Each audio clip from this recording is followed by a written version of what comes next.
저는 여러분과 함께 죽은 후에 부활하는 꿈이라는 제목으로 은혜의 말씀을 나누고자 합니다.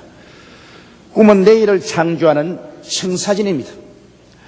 그 때문에 꿈이 없는 사람은 내일이 없습니다. 여러분, 오늘 여러분 가슴에 손을 얹고 과연 1993년 한 해를 향해서 내가 꿈이 있는가 없는가를 한번 살펴보십시오. 내 마음속에 아무런 꿈이 없으면 여러분 내일을 잃어버린 사람인 것입니다. 그런 사람은 바람 부는 대로 물결 치는 대로 떠내려가는 죽은 나무 토막과 같습니다. 저는 세계 여러 곳 다니며 수많은 사람들에게 이렇게 외쳤습니다. 당신의 꿈을 내게 보여주세요. 내가 당신의 내일을 예언해 드리겠습니다. 그러나 인간적인 꿈은 그것이 반드시 성취된다는 보장이 없습니다. 왜냐하면 인생길에는 너무나 예기치 않았던 일들이 일어나기 때문에 자기의 꿈이 흐트러질 때가 많습니다. 하지만 예수를 믿는 사람들에게는 하나님의 성령께서 우리 각 사람에게 주시는 꿈이 있습니다.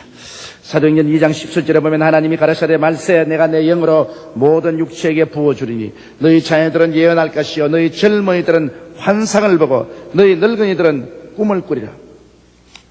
하나님께서 주시는 꿈은 반드시 성취되고야 마는 것입니다. 왜냐하면 하나님께서는 능치 못하심이 없기 때문에 어떠한 방해가 다가오더라도 그것을 하나님은 능히 극복하고 우리의 꿈을 성취시키는 것입니다.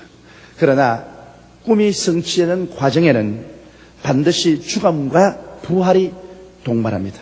어떤 꿈도 그것이 인간의 손 위에서는 한 번은 죽습니다. 찬란한 꿈이 산산조각이 나는 비참한 체험을 우리는 하게 되는 것입니다. 그런 후에 하나님께서는 하나님의 기적으로 그 꿈을 다시 부활시켜서 영광스럽게 성취시켜 주십니다. 그 결과로 모든 영광은 하나님께서 취하시고 인간에게는 하나님께서 결코 영광을 돌리지 않습니다. 그러면 이 일에 관해서 우리가 하나님 말씀을 통해서 한번 알아보십시다. 첫째로 아브라함의 꿈과 그것의 죽음과 부활을 알아보고자 합니다.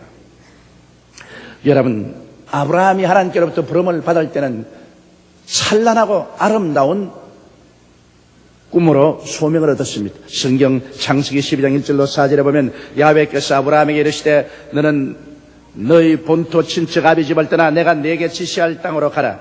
내가 너로 큰 민족을 이루고 네게 복을 주어 내 이름을 창대케 하리니 너는 복의 근원이 될지라. 너를 축복하는 자에게는 내가 복을 내리고 너를 저주하는 자에게는 내가 저주하리니 땅의 모든 족속이 너를 인하여 복을 얻을 것이라 하신지라. 이 아브라함이 야훼의 말씀을 쫓아갔고 롯도 그와 함께 갔으며 아브라함이 하란을 떠날 때 그의 나이 75세였다고 했습니다. 나이 75세 보통 사람이면 은퇴하여 집에 손자들과 같이 놀 그 나이에 그런 하나님께로부터 찬란한 꿈을 받고 새로운 인생을 출발하게 된 것입니다. 아브라함은 벅찼습니다. 그 꿈으로 그의 마음은 불타올랐습니다. 그래서 자기 아내와 조카와 모든 종들 재산을 갖고 그는 일려 가나안으로 출발했습니다. 그는 꿈을 가슴 속에 안고 출발해 갔습니다. 그러나 가나안 땅에 도착하자마자 그는 너무나 엄청난 시련에 부딪혔습니다. 그곳에는 무시무시한 한발이었습니다. 비가 오지 않고 물은 다 마르고 모든 초목은 불탔습니다. 가지고 온 짐승들은 굶어 죽고 종들은 다 뿔뿔이 흩어지고 일가 친척은 다 도망쳐 버렸습니다. 그런 자기와 자기 아내와 조카와 함께 굶주린 배를 부둥켜 안고 어찌할 바를 몰랐습니다. 이 웬일인고? 하나님이 내게 찬란한 꿈을 주셨는데 그 꿈이 허세했단 말인가? 어떻게 해야 내 손에서 이 꿈이 처참하게 깨어지는가? 그래서 그들은 살기 위해서 애굽으로 내려갔는데 애굽에서 그 꿈은 이제 완전히 죽어버리고 마는 것입니다. 그의 아내는 바로의 아내로 빼앗기고 그런 처참한 지경에서 하루하루를 좌절과 절망해서 살게 된 것입니다.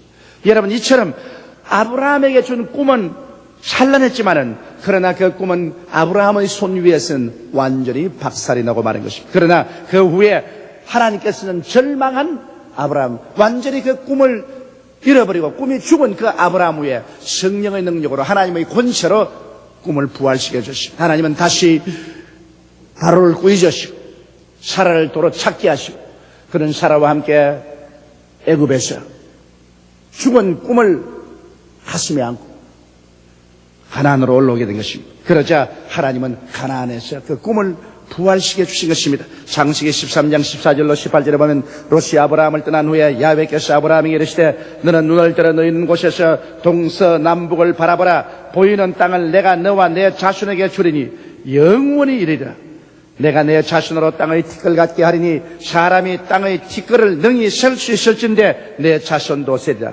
너는 일어나 그 땅을 종과 횡으로 향하여 보라. 내가 그것을 내게 주리라. 이에 아브라함이 장막을 옮겨 헤브론에 있는 마므레 상수리의 숲으로 이르러 그하며 거기서 야훼를 위하여 단을 쌓았더라. 그런 완전히 꿈이 부활했습니다. 그리고 하나님께서 이번에는 가나안 땅 오니 가나안 땅에 비도 내리고 초목도 푸르고 목축도 잘 되고 하나님은 그 땅 전체를 아브라함에게 넘겨주셨습니다. 죽은 꿈이 하나님의 능력으로 부활한 것입니다. 그 다음 아브라함이 체험한 것은 하나님께서는 75세 때 그에게 자손을 주겠다고 말씀을 했는데 그 자손을 얻겠다는 꿈을 85세까지 견지했습니다. 가나안 땅에 들어온 10년 동안 그는 그 꿈을 견지했으나 기어코 자손은 주지 아니하고 인간적으로 자식을 얻을 수 있는 희망은 깨어졌습니다.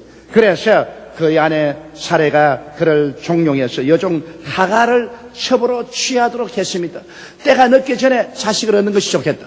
그래서 하갈을 취해서 이스마엘을 낳았습니다만 그로 말미암아 가정의 풍파가 쉬지 않고 하는 수 없어 하갈과 이스마엘을 내어 쫓을 수밖에 없었습니다. 그의 꿈은 깨어졌습니다. 자식이 없습니다. 하나님께서 꿈을 주셨는데 그 꿈이 그의 부부 사이에서 산산조각이 나고 그 꿈은 죽어버리고 말았습니다. 이제는 희망이 없습니다. 완전히 그에게서 꿈이 사라졌을 때 하나님은 또다시 오셔서 꿈을 부활시켰습니다. 99세 때 인간으로서 자식을 가겠다는 꿈은 산산조각이 났을 때 하나님께서 그 꿈을 부활시킨 것입니다. 창세기 17장 1절로 8절에 아브라함이 99세 때 야훼께서 아브라함에게 나타나서 그에게 이르시되 나는 전능한 하나님이라. 너는 내 앞에서 행하여 완전하라. 내가 내 언약을 나와 너 사이에 세워 너로 심히 번성케 하리라 하시니 아브라함이 엎드린데 하나님이 또 그에게 일러 가라사대 내가 너와 내 언약을 세우리니 너는 열국의 아비가 될지라. 이제 우리는 내 이름을 아브라함이라 하지 아니하고 아브라함이라 하리니 이는 내가 너로 열국의 아비가 되게 함이라. 내가 너로 심히 번성케 하리니 나라들이 내게로서 쫓아 일어나며 열왕이 내게로 쫓아나리라. 내가 내 언약을 너와 너의 대대 후손의 사이에 세워서 영원한 언약을 삼고 너와 내 후손이 하나님이 되리라. 내가 너와 내 후손에게 너희 우고하는 이 땅 곧 가나안 일경을 주어 영원한 기업이 되게 하고 나는 그들의 하나님이 되리라. 이와 같이 그 꿈을 부활시켜 주시고 100세 90세 된 아내 사라에게서 아들을 얻었으니 그가 이삭인 것입니다. 사람으로 절망에 처했을 때 하나님은 다시 꿈을 부활시켜서 그에게 참으로 소망차게 아들을 주시던 것입니다. 이처럼 여러분, 우리 하나님께서는 우리에게 꿈을 주시고 난 다음 우리가 그 꿈을 품고 손에 잡고 나아갈 때 우리의 손에서 일단 꿈은 파괴되게 만드는 것입니다. 우리의 손에서 꿈은 죽어버리고 마는 것입니다. 그러므로 말미암아 하나님이 주시는 꿈을 인간의 힘과 능으로는 절대로 성취할 수 없고 하나님의 꿈이 성취되었을 때 인간이 이것이 내 힘으로 이 꿈을 이루었다고 자랑하지 못하게 만들어주는 것입니다. 그 꿈이 크든지 적든지 인간의 손 위에서 반드시 꿈은 한번 죽고 그 꿈은 장사지내버립니다. 그 다음에 그 절망의 무덤에서 하나님은 그 꿈을 다시 부활시켜서 그 꿈을 성취시켜주는 것입니다.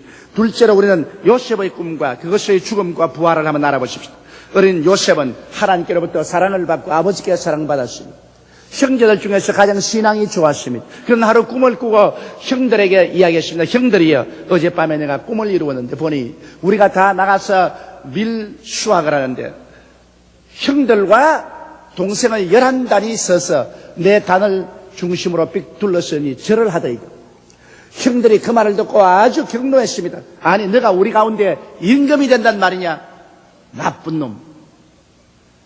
그러고 난 다음에 요셉이 또 꿈을 꾸었어요. 한 번은 아버님과 형들이 다 함께 있는데 그가 말하기를 형들이여, 오늘 또 내가 꿈을 꾸었는데 내 꿈 이야기 한번 들어봐라. 내가 어제 꿈을 꾸니까 하늘을 쳐다봤는데 하늘에서 해와 달과 11별이 나를 향해서 절을 하더라. 형들이 그냥 분위기할 때 아버지가 이래둬서 안 되겠다 싶어서 요셉을 구했습니다. 이놈아, 무슨 그 망발을 하느냐. 그래, 해와 달은 나와 내 어머니 아니냐. 11벌은 10형과 너 동생 아니냐. 그래, 아버지와 어머니와 너희 형제들이 다 너에게 절한다니 어디 그런 망발을 하냐. 그렇게 말하면서도 아버지는 그 마음속에 이거 비상한 하나님의 꿈이라고 생각한 것입니다. 하나님께서는 이미 요셉에게 찬란한 꿈을 주었었습니다. 그러나 이 요셉의 꿈은 산산조각으로 그 손에서 깨어졌습니다. 17살 때 그 형들이 목축하러 갔을 때 아버지가 음식을 만들어서 형들에게 갖다 주고 안부를 묻고 오라고 했는데 요셉이 형들에게 가자. 형들은 저 꿈쟁이가 온다, 저 꿈이 이루어지는가 보자 하고서 요셉을 잡아 옷을 벗기고 음식만 빼앗고 마른 우물에 던져서 죽게 하려고 합니다. 나중에는 애굽의 대상들이 애굽에 향료를 시공하는 것을 보고 그들에게 요셉을 팔아먹었습니다. 이래서 요셉은 종으로 빨가벗긴 채 애굽으로 끌려가서 그는 다시는 고향 산천에 돌아올 수 없게 만들었습니다. 한번 종으로 팔리면 그는 이제는 다시는 종의 선함을 받을 수가 없습니다. 그런 애굽에 내려가서 애굽의 시위대 보디발 대장의 집에 종으로 팔렸습니다. 그 종으로 팔려서 그 집에서 적은 뼈가 다 굵어질 때까지 그는 힘겹게 살았습니다. 10년 동안의 종살이에 점점 그 지위가 인정되어 가정 총무가 되어서 좀 편안할 만할 때 그는 또다시 보디발의 아내의 참소를 바꿔서 변명할 여지 없이 보디발에게 많이 얻어맞고 짓밟히고 12대 뜰 감옥에 영호의 몸이 되고 마는 것입니다. 이제 12대 뜰 감옥에 들어갔으니 변호해준 사람도 없고 끌어내줄 사람도 없고 그는 일생을 그곳에서 썩을 수밖에 없습니다. 그런 12대 뜰 감옥에서 2년 동안 처참한 나날을 보냈습니다. 그런 동안에 그의 꿈은 다 사라지고 그의 꿈은 다 깨어지고 그가 꾼 꿈은 다 허탄하게 되었다고 생각하는 것입니다. 그러나 그 나이 30이 되었을 때 하나님의 역사가 일어난 것입니다. 하나님은 애굽 왕 바로에게 꿈을 주시고 그 꿈을 해석지 못하며 요셉을 불러내어서 그 꿈을 해석하고 그래서 그 꿈대로 한마리를 당했을 때 애굽이 살아나갈 준비를 하기 위해서 요셉을 국무총리로 세운 것입니다. 7년 풍년 동안에 그는 곡식을 바다에 모래같이 모아놨다. 7년 흉년 때 그것을 팔므로 바로의 왕을 거부가 되게 하고 애굽을 창성하게 만드는 것입니다. 그리고 결국은 요셉의 아버지와 형제들이 다 요셉에게 와서 그에게 무릎을 꿇어 절하게 되고 요셉은 그 가정의 어뜸이 되었던 것입니다. 이것은 하나님께서 요셉에게 준 꿈을 하나님께서 성취하시되 먼저 그 꿈이 요셉의 손에서 박살이 나서 다 죽고 난 다음 산산조각이 난 이후에 하나님께서는 그 꿈을 다시 부활시켜 주시는 것입니다. 우리가 셋째로 오늘 깨어진 바울의 꿈과 부활한 마게도니아의 환상을 생각해 볼 수 있습니다. 바울은 뜨거운 열정을 가진 사람이었습니다. 그는 목숨을 바쳐서 그리스도의 복음을 전가하고 선교하려는 사람이었습니다. 그래서 그는 아시아에 선교하겠다고 결심을 하고 기도를 많이 하고 아시아로 꿈을 안고 떠났으나 아시아에서 그는 좌초되고 마는 것입니다. 그 꿈은 산산조각이 났습니다. 무슨 연구인지 몰라도 아시아에서 바울은 실패하고 꿈을 잃었습니다. 그래서 그는 다시 비두니아로 가서 복음을 전하겠다고 꿈을 안고 출발했으나 그 꿈도 산산조각으로 깨어졌습니다. 바울이 가진 꿈은 그 무엇인지 그의 손에서 다 흩어지고 깨어지고 말았습니다. 그는 허탈한 가슴을 안고 절망하여 드로아로 내려갔습니다. 사람이 올라가는 것은 좋지만은 내려가는 인생길은 그렇습니다. 드로아에 내려온 또 밤이었습니다. 밤이라는 것은 어둡고 캄캄하고 괴로운 것입니다. 앞을 내다볼 수 없이 캄캄하고 답답했습니다. 그는 그곳에서 하나님께 엎드려 기다렸습니다. 그는 깨어진 아시아의 꿈으로 말미암아 가슴이 쓰렸습니다. 또 깨어진 비두니아의 꿈으로 말미암아 가슴에 상처를 입었습니다. 사람들은 이제 말했습니다. 바울은 하나님께 버림을 받았다. 이제 하나님의 성령은 역사하지 아니한다. 하나님은 더 이상 바울을 서지 아니한다. 바울 스스로도 이제 자기는 버림받았을까? 하나님의 성령이 떠났을까? 이제 자기는 무용지물일까? 여러 가지 번뇌 속에 빠져 있었습니다. 그럴 때 드로아의 밤에 환상이 나타났습니다. 그 환상 가운데 보니 마게도니아 사람 한 사람이 바다 건너에서 일어나서 바울을 향하여 이리로 와서 우리를 도우라. 이리로 오라고 했습니다. 이것은 하나님께로부터 온 꿈이었습니다. 깨어진 아시아와 비두니아의 꿈이 하나님의 능력으로 말미암아 마게도니아의 환상으로 부활한 것입니다. 그래서 그는 마게도니아의 환상을 바라보고 마게도니아를 건너가서 복음을 전가한 결과에 마게도니아에서 대성을 거두었었으며 그로 말미암아 유럽의 복음화가 이루어져서 결국엔 로마까지 복음을 듣고 복음의 무릎을 꿇고 대로마가 기독교 국가가 되어버리고 말한 것입니다. 이와 같이 여러분, 우리가 인생을 살아가면서 반드시 꿈은 있어야 됩니다. 꿈이 없는 백성은 망합니다. 꿈이 없는 개인도 망하고 가정도 망합니다. 꿈이란 것은 우리에게 내일을 약속해 주는 것입니다. 꿈이 없는 사람은 내일이 없습니다. 내일이 없는 사람은 오늘 살았다 하나 죽은 사람인 것입니다.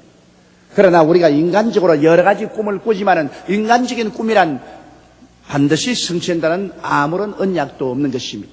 그러나 예수 그리스도를 구주로 모시고 주님 함께 들어오면 하나님의 성령이 우리가 기도할 때 우리에게 내일에 대한 하나님의 꿈을 허락하여 주시는 것입니다. 여러분, 하나님은 크고 작은 계획을 가지고 계십니다. 우리의 삶을 하나님은 계획하고 계십니다. 하나님께서는 우리가 태어나기 전에 바로 우리 일생을 하나님의 책에 기록하고 있습니다. 하나님은 성령으로 말미암아 우리에 대한 하나님의 계획을 우리에게 꿈과 환상으로 보여주기를 원하시고 계신 것입니다. 하나님께서 자기를 사랑하는 자를 위해서 예비해 놓은 모든 것은 눈으로 보지 못하고 귀로도 듣지 못하고 마음으로도 깨닫지 못했다함과 같으니라. 그러나 하나님의 성령이 이것을 우리에게 보여주시다니 성령은 하나님의 깊은 것이라도 통달하신다고 말씀하고 있는 것입니다. 그러므로 우리가 하나님께 부르짖어 기도하고 보혜사 성령님께 나를 위해서 예비한 꿈을 보여달라고 간청을 해야 되는 것입니다. 하나님이 주시는 꿈을 우리가 바라야 됩니다. 제가 저희 마음속에 생생하게 기억나는 것은 제가 선임에서 목회할 때 어떤 자매님 한 분이 훌륭한 청년하고 약혼을 했다가 그만 그 약혼이 파혼이 되었습니다. 그러자 그 자매는 아주 충격을 받고 절망에 처했습니다. 그런 내게 신앙 상담을 하러 왔습니다. 계속해서 흐느껴 울면서 이럴 수가 있습니까? 이렇게 비참하게 일방적으로 파혼을 당하고 모욕을 당할 수가 있습니까? 그때 내가 그 자매님에게 한 말이 있습니다. 자매님, 한 가지 꿈이 깨어졌다고 해서 자매님의 인생이 절망하는 것은 아닙니다.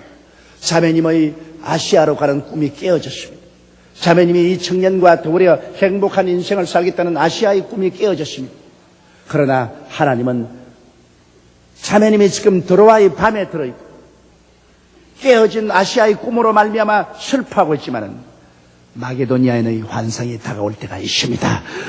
깨어진 꿈이 있으면 반드시 하나님은 그 꿈을 더 아름답게 부활시키는 것이기 때문에 낙심하지 말고 하나님이 부활시켜 보내줄 신랑감을 기다리십시오. 그런데 아니나 다를까 그 자매님은 그 다음 다른 청년과 결혼을 하게 됐습니다. 처음 청년과 결혼한 것보다 훨씬 더 아름답게 그는 행복하게 지금도 살고 있습니다. 여러분, 우리의 꿈이 깨어진다고 해서 우리가 그것으로서 절망으로 생각하면 안 됩니다. 많은 가정의 자녀들이 대학 시험에 낙방을 했습니다. 혹은 서울대학에서 낙방을 하고 혹은 연세대학에, 고려대학에 여러 가지 대학에 시험을 치고 낙방을 했습니다. 꿈이 깨어지고 그 쓰린 가슴은 말로 다 할 수 없습니다. 부모의 가슴도 서리고 당사자의 가슴은 더 서린 것입니다. 이제 꿈이 깨어졌으니 이제 모든 것이 다 끝장났다고 그렇게 생각하는 사람도 있습니다. 그러나 내가 말하고 싶은 것은 이 세상에서 하나님이 주신 꿈이든 내가 가진 꿈이든 꿈은 깨어지게 마련인 것입니다. 사람의 손 위에서 그 꿈은 빨리 깨어지면 깨어질수록 좋습니다. 그것이 훗날에 깨어지면 그것은 더 큰 상처를 입히는 것입니다. 우리가 하나님께로부터 받은 찬란한 꿈도 우리의 손 위에서는 한 번은 반드시 깨어지게 되는 것입니다. 하나님의 주신 꿈이 깨어질 때 그때 처참하고 참담한 심정은 말로 다 할 수 없습니다. 그럴 때 우리는 어떻게 해야 됩니까? 그럴 때 우리는 하나님 앞에서 꿈과 함께 자도 깨뜨리고 겸손하게 되고 그리고 낙심하지 말고 하나님을 기다리면서 하나님께 부르짖어 기도할 때 하나님이 예비한 꿈으로 부활시켜 주시는 것입니다. 우리의 꿈이 아닌 하나님의 꿈으로 하나님은 부활시켜 주시는 것입니다. 저는 하나님의 사업을 할 때마다 언제나 그것을 느낍니다. 주님께서 제게 어떠한 사업을 하라고 명령할 때마다 저는 그 사업을 바라서 꿈에 부풀어서 계획을 하고 난 다음에 언간 그 꿈이 내 손 위에서 산산조각이 언제나 났습니다. 꿈이 깨어지고 어두운 캄캄한 밤이 다가오고 철한 북풍이 불어옵니다. 내가 분명히 기도하고 하나님께로 받은 꿈인데 왜 꿈이 중도에서 깨어지는가? 왜 이렇게 절망이 다가오는가? 이제는 갈 길이 없지 않은가? 그 슬픔과 절망 가운데서 나도 깨어지고 그리고 하나님께 부르짖어 기도할 때 이제 내 힘으로 아닌 하나님의 손으로 찬란하게 꿈이 다시 부활하는 것입니다. 그렇기 때문에 언제나 하나님은 우리의 가진 꿈이 우리의 손에서 깨어지게 하시고 난 다음 그 꿈을 부활시키는 역사를 베풉니다.